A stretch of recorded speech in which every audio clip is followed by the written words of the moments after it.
Good morning, everyone. My name is Anne-Marie Band. Today's Wednesday, July the 26th, and this is the Moneyball Morning Report for the Benzinga Pro platform. Hey, we are looking at Boeing right now. They had some good numbers. And what we want to do is take a look at the low that comes in on the report. Now, we're going to be doing very well with our call butterfly because it's going to be in the money. And so what I want you to watch is the first few moments of the opening day. If we start giving up this area, moving down below 220 and really anywhere below 216, we want to close the call side of the butterfly. And we'll leave the long call side of the butterfly, and we'll leave the short call side of the butterfly on because we probably are going to have that one go to zero, and we'll make a lovely profit here. It will take care of the put side butterfly, and once again, our double butterfly is pulling it off. So that's the one thing I want to talk about. Let's go to the ES. We are in a rotation, as I expected. Now, here's the thing. We've got the Fed meeting coming. They've got a baked-in number of 25 basis points that they're going to raise. Now, what Powell has done is been transparent enough to let the market know what was likely to happen. And so the pause in June, giving us another rise of 25 basis points is certainly in the mix. However, let's just say they're wrong. And what we do is pause for another month because the numbers are looking good and the Fed wants to see what's going on. That would ideally be best. The market could say, ooh, the Fed's listening, that's great. Or they could say, oh no, what does the Fed see? And we could fade. And so there really is a little bit of a coin toss on what's going to happen. Here is my thought. Where are we? This is a 4-hour chart, so let's go to the daily and see where we are. Remember, we look at the current candle and two candles to the left, trend up, up, up. So pullbacks are going to give us buy zones. Notice we came into the ribbon. Maybe we come into the ribbon again. 45.79. Great support floor there. So as it comes into 45.81, 45.80, you want to look for a bounce pattern there, right?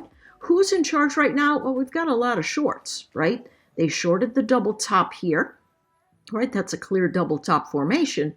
But because of trend, anytime we fade, what we do is come into a prior area of support, unless the market's got some wild, crazy news, and we find buyers. The pervasive bid underneath because of the short put selling and traders the long put buying, which relates to the dealers taking the upshot of that so they can have a delta neutral book. That is still giving us the pervasive bid underneath. So the first thing we estimate are the buyers around.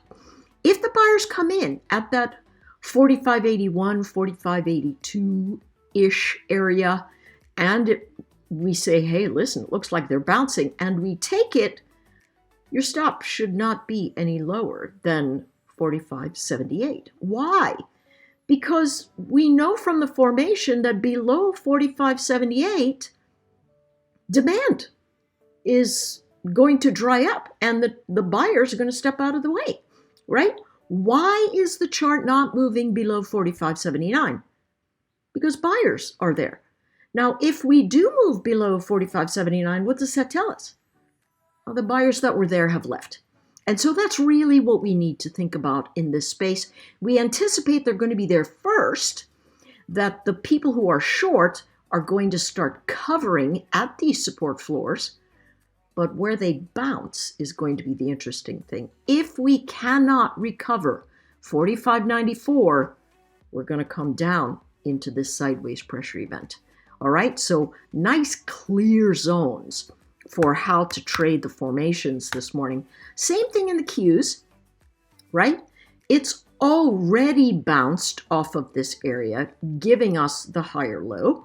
The question is, can we get back up above 15,826? Let's take a look at this. I'm going to move this one up just a little bit. 15,730 is what we're looking at. If the buyers can't get up over there, what does that tell us? It tells us that there's nobody buying up there. What they're doing is selling. And so if we move above that area, it tells us that, wait a second, all the buying started up. So if you can get a short up here and at 30, and it moves up to 40 and above, probably sitting on the wrong side of the trade there, right? Do I expect a bit of whipsaw? Yes. So let it come into the area, shake itself out. But if it holds this zone, it tells us that there are more buyers engaged. That's what we have to look for. On the fade here, a little bit of a mixed bag coming down. Are we above the prior day's open? Yes, we are. Are we above the prior day's close? No, we are not. So sellers are looking for places that they can cover. So where might they cover? 15,550, or they might come in all the way at 590. Here's the thing. As we pull into the space, if you don't see buyers come in and we start losing that level, guess what? They're going to try and suss out the next level of support. So just pay attention to what it means when we cross the levels. Either there are no more sellers or there are no more buyers. Now, those of you that are splitting hairs are going to say, well, there's two sides to a market every time. Somebody's always buying, somebody's always selling. But yes, what we're looking for is the power of the move. Yes, there are buyers there. Yes, there are sellers there. But who's got more push to shove price to where they want it to go? All right, let's take a look at oil. Oil moved right up into that 80. Oh, what a surprise. No, not really. I talked about this in yesterday's video. I said, hey, listen, I think they're going to have some trouble at that 80 mark. But see, this thing is still breaking out. Still breaking out. What we have to look at is what has the market done? Are we above the prior day's open? Well, no, we're fighting there. So this is the zone of contention. If buyers do not come in here, right? Let's say you go, hey, listen, I'm buying the base of this support. I believe oil is going to go back to 80 and break out into the 82, 83 level before anything happens. It's going to go to the top of this wick. If that is your premise and you buy it here, what happens if it loses 78.22? My thought is, what happens if it loses 78.50? That's the number. If it loses 78.50 and you're looking for a long, you better stay out of the way, because it's going to flesh out the support that's lower. So what have we been doing every time we expand away from this ribbon? We come back right into the ribbon. Okay, so has the mechanic changed? People are crazy long oil right now because everybody's saying, ooh, oil complex, oil complex, oil complex. But this is not an environment when you buy the breakout. I honestly believe, if I look at trend, this oil is in a bearish trend. Should it be? No. I think it should be in a bullish trend, but it is in a bearish trend. And so in a bearish trend, all the trapped buyers from here are going to say, thank God, I'm so tired of rolling that contract forward. I'm going to finally take some profit. Okay? So that's really what's going to happen. And so the profit taking really is going to be sitting in this space, and we have to see how enthusiastic are the buyers. At first pass, they seem pretty enthusiastic. But if we cannot break that 79.50, we've got some troubles. We have high-low. So far, we have an inside day, but I suspect it's got a little bit of fade action onto it. Let's take a look at SPY. SPY. Well, this is pretty interesting, right? We gapped up and then gave it all back. Now sitting at heavy congestion. Where's that support floor? Look, 1, 2, 3, 4, 5, 6 days at 454. Should it come back there? Why not? Why not?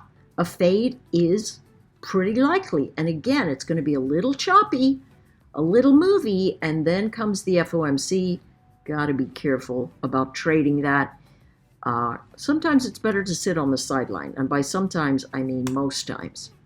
Taking a look at the Qs, it looks just like the NASDAQ. Coming off of the highs, testing support 3 days ago. Look at where we are. We gapped up, fading, trying to hold the close of the prior day. So there are going to be buyers trying to sit in here, but we have not made a new high in the overnight.